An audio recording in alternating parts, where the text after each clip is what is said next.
আসসালামু আলাইকুম, সবাই কেমন আছেন?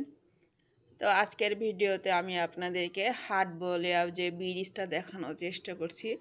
তো দেখতে পাচ্ছেন এটা আলমডাঙ্গা থানায় হাট বলিয়া ব্রিজটা অবস্থিত। এই ব্রিজটা আগে স্টিলের পাতের ছিল, পরে ওটা ব্রিজটা অনেক সংকীর্ণ ছিল। সেই জন্য যেহেতু এটা অনেক আহ, ভিড় এলাকা, তো এখানে গাড়ি ঘোড়া খুব বেশি হয়। সেই ক্ষেত্রে মানুষ চলাচল গাড়ি ঘোড়া চলা অসুবিধা হচ্ছিল ব্রিজটাতে। পরে ওই ব্রিজটা ভেঙে সংস্কার করে এই নতুন ব্রিজটা তৈরি করা হয়েছে। তো আমরা এখন ব্রিজের উপর দিয়ে যাচ্ছি। তো হাটবালিয়া ব্রিজটা কাদের পছন্দ হয়েছে কমেন্ট করে জানাবেন।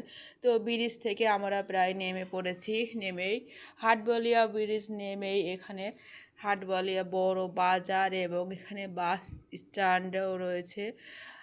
তো দেখতে পাচ্ছেন আমরা বাজারের ভিতরে এখানে একটু আমরা নামবো, নেমে আমরা অন্য বাসে উঠবো আর কি। তো অটোতে আমরা আসছিলাম। তো ভাবলাম যে এখানে যেহেতু একটু দাঁড়ালাম আপনাদের কাছে হাটবলিয়া বাজারটা শেয়ার করি। তো দেখতে পাচ্ছেন চারপাশে দোকানপাটের ভিড় আর সাথে গাড়ি,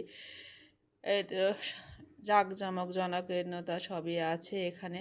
তো হাটবলিয়া বাজারটা অনেক বড়। এখানে অনেক ব্যাংক, আর্থিক প্রতিষ্ঠান রয়েছে এবং ব্যবসা বাণিজ্য কেন্দ্র গড়ে উঠেছে। এখানে আশপাশের মানুষের এখানে অনেকে ইনকামের স্থল হিসেবে এটা পরিগণিত হয়। ব্যবসা বাণিজ্য, দোকানপাট আর পাশাপাশি ওগুলোকে কেন্দ্র করে বিভিন্ন আর্থিক সংস্থা, ব্যাংক প্রতিষ্ঠান গড়ে উঠেছে। দেখতে পাচ্ছেন যে চারপাশে খুবই জাঁকজমকপূর্ণ ব্যবসা বাণিজ্য, মানুষের ভিড় চলছে। আর আশেপাশের এলাকাগুলোর মানুষ সাথে এখানে উপস্থিতি ভিড় লক্ষ্য করা যায়।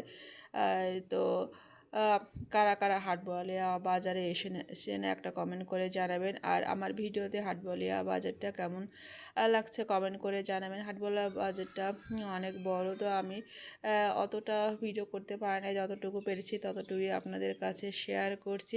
দেখতে পাচ্ছেন এখানে বিভিন্ন কাপড়ের দোকান, মিষ্টির দোকান, সব কিছুই লেখা দেখে আপনারা বুঝতে পারছেন, দেখা যাচ্ছে। আর মাঝখান দিয়ে অবিরত গাড়ি চলেছে ঈদের সময়। তারপরও দেখতে পাচ্ছেন দোকানপাটের উপচে পড়া ভিড়। আমরা ঈদের আগের দিনে ভিডিওটা করছি, যেহেতু ঈদের আগের দিন হাটবলিয়া বাজারের উপর দিয়ে যাচ্ছিলাম।